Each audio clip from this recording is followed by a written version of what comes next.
to take time out for this interview. What's your feeling about this first edition download in France? It was pretty amazing. Yeah.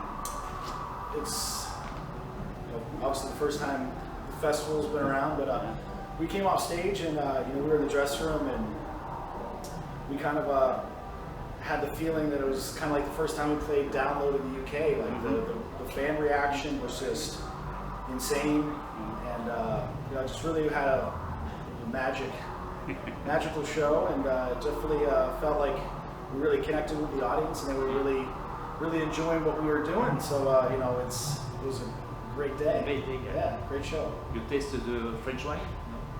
I don't really drink wine. Only beer? No. No, I just drink like vodka. How do you choose the set list when you are on tour? Is it a collective choice or? The set list when we do headline shows, it's a little bit different because we can play longer. We try to get a lot of all the songs people expect, and also some other kind of different songs in our catalog that might not get played too often. Kind of get a good balance of old and new stuff. Get a couple songs from each record. Playing a festival, the set times, depending on festivals, kind of vary with how long they are. And with a festival, sometimes playing a little bit shorter than I guess we would normally do when we headline. It's mostly just kind of you're playing in front of people that know you and a lot of people that don't. So you just kind of pick kind of like the biggest songs, and the songs kind of, if someone's never heard of you, like what are the songs that are really going to give a good indication of what our band's all about. So it's kind of play a little bit more of the kind of singles and big songs that have been on all the records that have been used for the promo side of the band. So it's usually a lot of that. There's usually not a lot of deep cuts in a festival set. Okay. Do you have time to compose when you're on tour? Some lyrics, or you have some ideas for next song, next album when you are on tour? Do you have time? We used to write on tour, but it's just kind of there's so much other stuff going on and so many distractions. It's kind of hard to focus on writing. Maybe if you're warming up for a show, you might stumble upon an idea that you'll remember. But we tend to nowadays we don't write on tour anymore.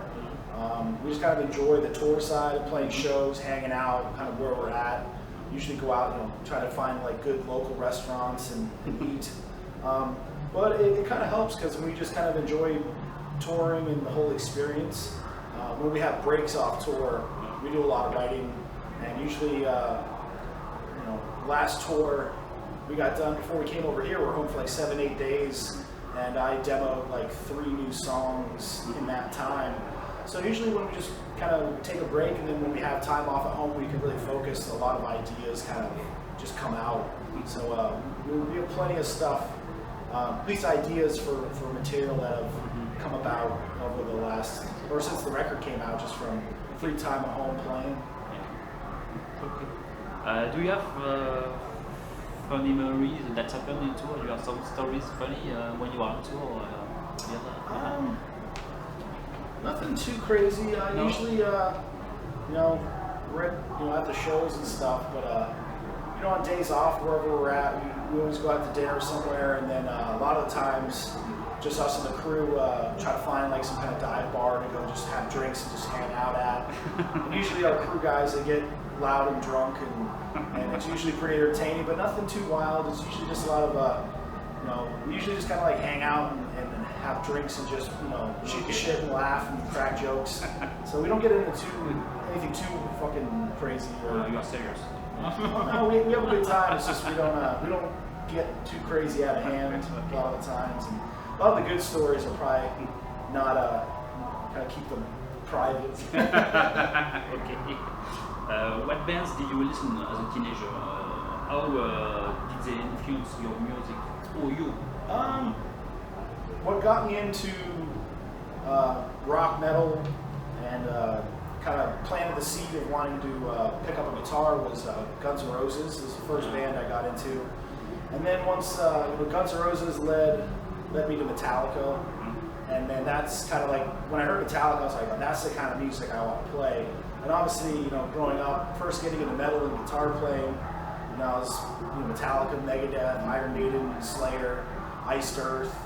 You know, just a lot of those kind of the originator, you know, the Big Four, Judas Priest, and you know, and it all, you know, got into like, you know, death metal and power metal, and, you know, it's kind of like all the different, you know, things about metal were pretty much kind of what you know, once I found a new band, I'd, you know, get into them and learn their songs and learn how to play their stuff, which kind of helped me develop, you know, songwriting skills and just my overall playing, just jamming the CDs in my bedroom and stuff like that. So I did a lot of that. Okay, thank you. What do you think of the evolution of rock metal since these 2 or 10 or 2, this 1 or 2 last decade?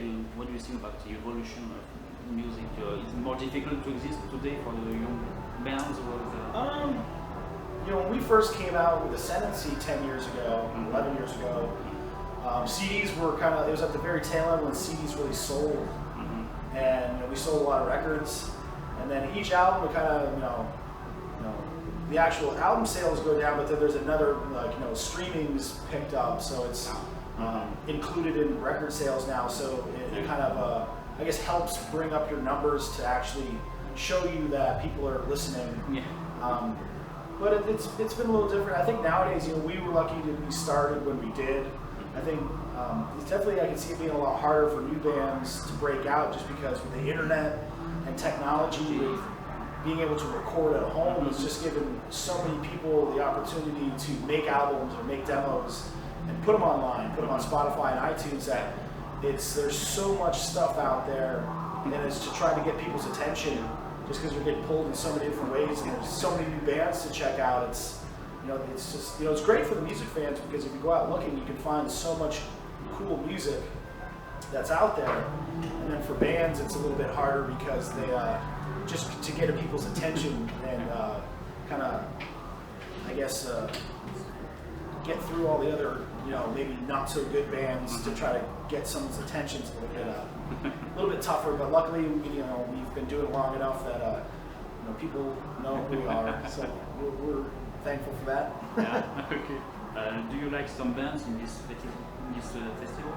Appreciate some bands, I you know, Bodom, you know, I bought their CDs back when I was in like middle school or high school. So I go way back with that band, and then obviously Megadeth is one of my favorite bands. Volbeat's great.